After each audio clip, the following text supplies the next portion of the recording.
welcome friends আজি ইভিনিঙত মালপোৱা পিঠা বনাবলৈ লৈছোঁ তাকে আপোনালোকক দেখাওঁ বুলি ভাবিলোঁ পিঠাৰ কাৰণে মই 3 টেবুল চামুচ ল'লোঁ ময়দা আপোনালোকে পিঠাগুড়িও ল'ব পাৰে তাৰ পাছতে ল'লোঁ 2 টেবুল চামুচ চপ কৰি লোৱা নাৰিকল তাৰ পৰা 1 টেবুল চামুচ ল'লোঁ মই চুজি আৰু হাফ টিস্পুন ল'লোঁ বেকিং পাউডাৰ আৰু 1 কাপ ল'লোঁ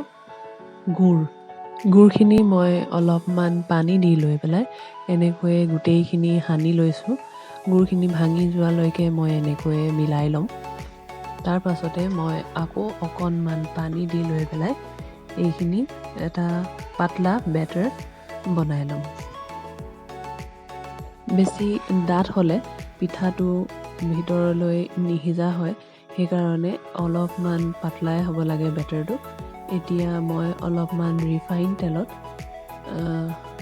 তেলখিনি বেছিকৈ গৰম হ'বলৈ নিদিব সেইকাৰণে মিডিয়াম ফ্লেমতে ৰাখিব লাগে এক হেতা দি ল'লোঁ আৰু এনেকৈয়ে মই মাজলৈ তেলখিনি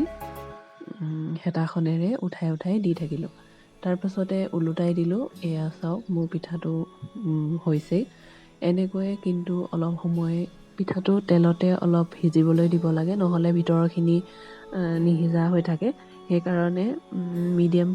ল' মিডিয়াম ফ্লেমত ৰাখিব তেতিয়াহে ভিতৰলৈও সিজিব আৰু বাহিৰৰখন জ্বলি নাযায় এতিয়া মই আকৌ নেক্সট পিঠাটো বনাইছোঁ এয়া চাওক এনেকৈয়ে মই এক হেতা বেটাৰ দি লৈ পেলাই মই এনেকৈয়ে মাজলৈ তেলখিনি হেতাৰে উঠাই দিছোঁ তাৰ পাছতে মই উলটিয়াই দিলোঁ এনেকৈয়ে মই গোটেই পিঠাখিনি ল' মিডিয়াম ফ্লেমতে বনাই ল'ম তাৰ পাছতে আপোনালোকক দেখুৱাম এতিয়া এয়া চাওক মোৰ তেলখিনি অকণমান বেছি গৰম হৈ গৈছিলে কাৰণে পিঠাটো পটককৈ ৰঙা হৈ গ'ল এনেকৈয়ে আপোনালোকে গেছটো ল' মিডিয়ামতে ৰাখিব পটককৈ বঢ়াই নিদিব হাই ফ্লেমত দি দিয়াৰ লগে লগে ভিতৰটোও সিজি নাযায় আৰু বাহিৰৰখন পটককৈ ৰঙচুৱা হৈ পৰে সেইকাৰণে সদায় ল' মিডিয়াম ফ্লেমতে ভাজিব লাগে আৰু এয়া চাওক মোৰ গোটেই বেটাৰখিনিৰে মই পিঠা বনাই ল'লোঁ মালপোৱা পিঠাটো কোনে কোনে খাই ভাল পায় বাৰু কমেণ্ট কৰি জনাবচোন বিহুত প্ৰায় ঘৰতে মালপোৱা পিঠা বনোৱা হয়ে চাগে এয়া চাওক মই পিঠাটো ভাঙি দেখাইছোঁ কিমান মচমচীয়া হৈছে